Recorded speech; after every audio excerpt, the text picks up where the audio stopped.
I'm going to shake here to feature the T25 AT Tier 7 American Tank Destroyer. I don't believe I'd ever featured this on the channel before, but this actually is going to turn out to be my highest damage game in the vehicle. Which, of course, you can see I am top tier here on the province map, and this comes as my very last game of the night, which is always nice to end on something like this. But this starts out as any map of province battle would turn out to start, where you see the fast movers, they cross the valley and try to work their way up the opposing side. Your heaviest tanks tend to go north or south, depending on which side we're on, as I enlarge the map there. So our Tigers headed north, and of course their heavies would typically head straight south to help kind of plug up the gap and stop your faster mediums and lights from getting too much headway. And your tank destroyers, like myself and the Yag Panther beside me, you're supposed to be providing some covering fire and some opportunistic hits here and there. And you see I'll blind fire common spots. The Yag Panther beside me is doing the same. So, very typical. But as you can see, we've already lost our Tiger, and the Type 64 was in a bad position to begin with. They both went north, got taken out. Our T150 is a little late to the deployment, but he decides he's going to go up there and try. So, seeing this situation, I go ahead and move all the way back. Now, I will knock some trees over, try to produce more concealment. That way I can double or triple bush. And that comes into play right here. Just, I'm well within. If you see the M6, look at your circles on the map, and you can use this in any game. The green is your detection, what you can spot. The white is where you can be spotted. That's, say maximum. That's the max you can be spotted at. The yellow is render range, like what you're able to see depending on teammates spotting for you. So the M6 is well within the white circle where I can be spotted. Now that doesn't take into account your crew's camo skills, whether you have camouflage paint, and whether you're behind a bush or 2 or 3 like I am. And some knockdown trees, which count as bush cover. You can see we're already down 4,000 hit points and 3 tanks. This is looking like a definite last stand, or at least heroic defense leading to a loss. Because the T150, he's one-shotable. The Yag Panther pushed up and basically died instantly. And my shots do not seem to be going where I want them to go. But here's where things turn.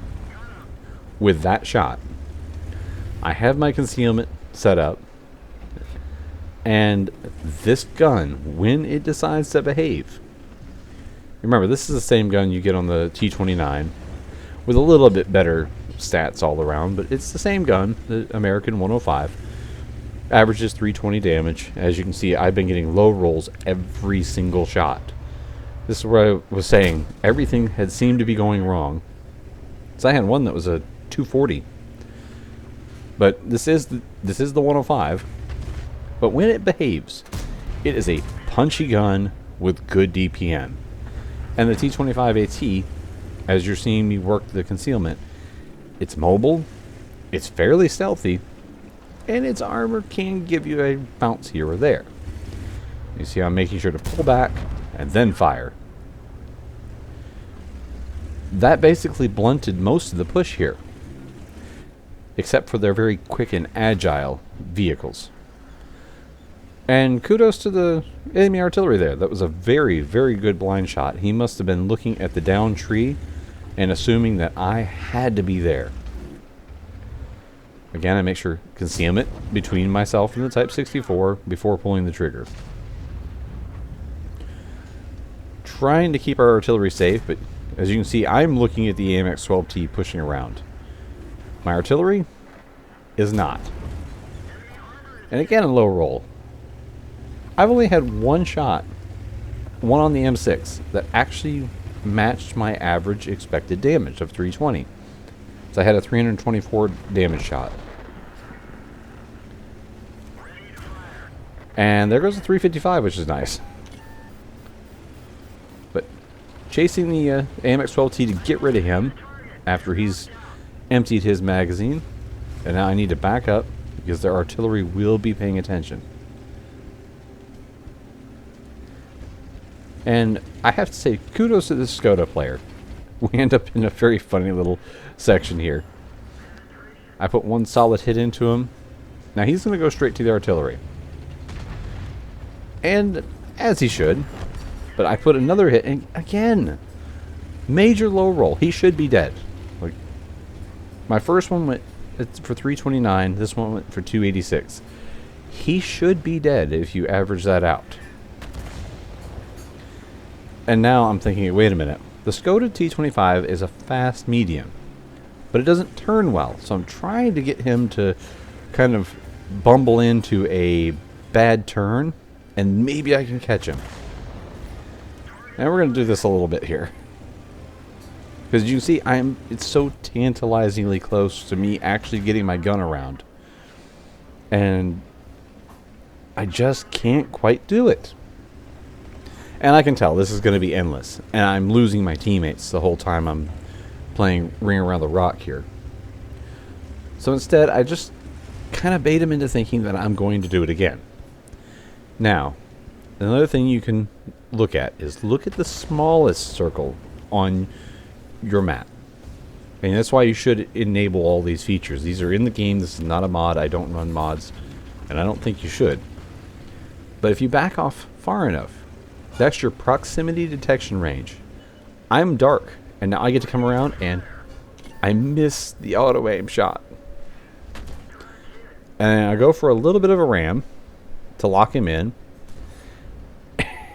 and I absolutely muff that shot there. But he can't get away from me now. It doesn't accelerate fast enough, nor does it turn well enough to be able to outmaneuver me. It's one nice thing, even though the T25 AT is turretless, it turns very quick. And yes, I was using the hull of the Skoda T25 for cover, which their artillery hit the, looks like he hit the backside of the T25. And now what I was worried about, and why I was using the T25 for cover, wasn't the artillery, it was the unspotted SU-100Y. And this moment right here, this is where I actually start thinking of, instead of just defending and trying to do what I can, at this moment right here, I actually almost audibly to myself said out loud, I can win this. And the reason I look at it is, there's a Super Hellcat, an AT-7, and 2 artillery. I already know absolutely, with this T25 AT, I can absolutely outplay the Super Hellcat. The T25, it has the punchier gun. I can hit him with HE, and I'm just as fast almost, and pretty much stealthy. And the AT-7, of course, is as slow as can be. I can easily outmaneuver him, and positioning wins late game situations. And I'm also running optics. I actually run optics, vents, and rammer on this, so I can self-spot. Now I back up, but unfortunately not far enough. And I do get spotted here. And I'm risking it. And that's where the armor comes into play. This has decent armor. I got HE loaded at this point. I had the premium loaded just in case the AT-7 was the one I spotted. But now I'm just getting artillery safe. Because the AT-7 hasn't been spotted for a while.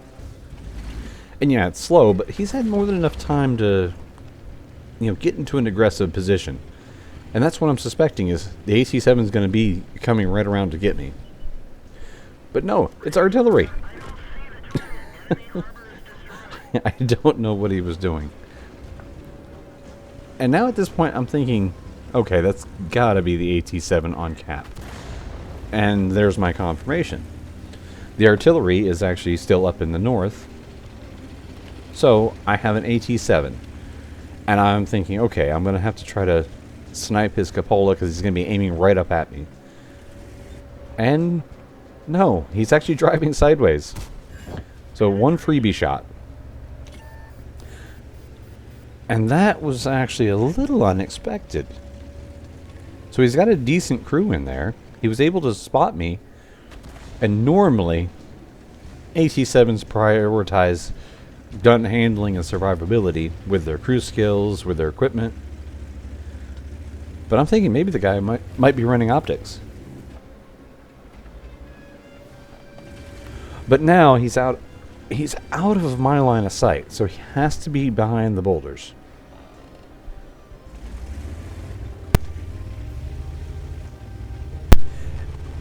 And knowing that he has to be behind those boulders, this is literally a 50-50.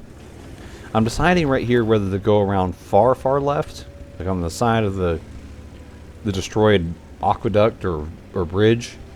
But I decided to go tight left and come in here, and he's aimed the wrong way. So now I'm able to get in here.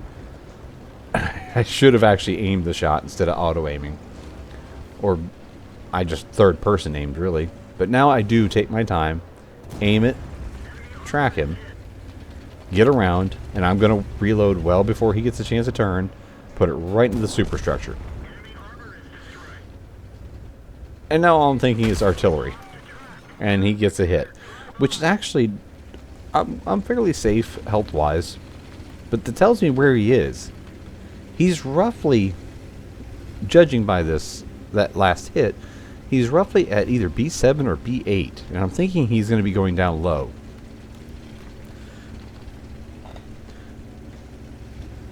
So, as far as I'm concerned, I can easily take at least one hit, if not two.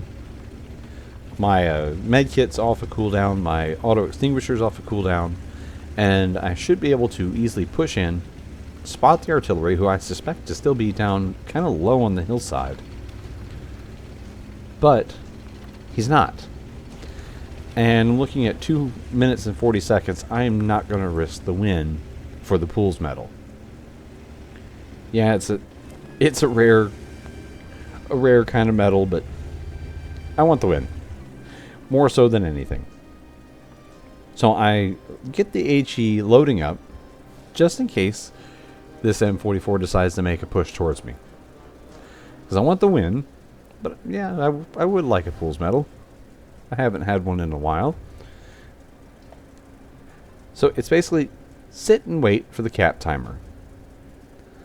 And if I were him, I would actually try 3 blind shots. He has plenty of time. It reloads. The M44 reloads very quick.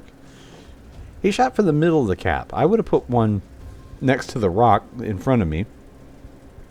And I would have put one next to the building. And I would have put one in the bushes here. That's your 3 common spots for people to sit on this cap. Next to the rock up to my right, or to the building to my far right, or the bushes I'm in. Instead, he decides to charge in, which gives me actually the chance to earn that pool's medal. With nearly 6,000 damage dealt in a tier 7 tank destroyer. And as you can see, it of course was an ace. It will also earn me my 2nd mark. And there's a few other ribbons there, along with a pool's medal. I'll go through them here. Got the ace, 2 marks excellence, the few ribbons, the duelist, fire for effect, bruiser, the pools, which is the big one, and Nadins for killing all the enemy light tanks. That's not one I see too often. And Pascucci's for the artillery, then the high caliber, defender, and top gun. Also got over 26,000 WN8. But hope you enjoyed this. Thanks for watching, and I'll leave you with the rest of the stats that you can watch, and I hope you enjoyed it.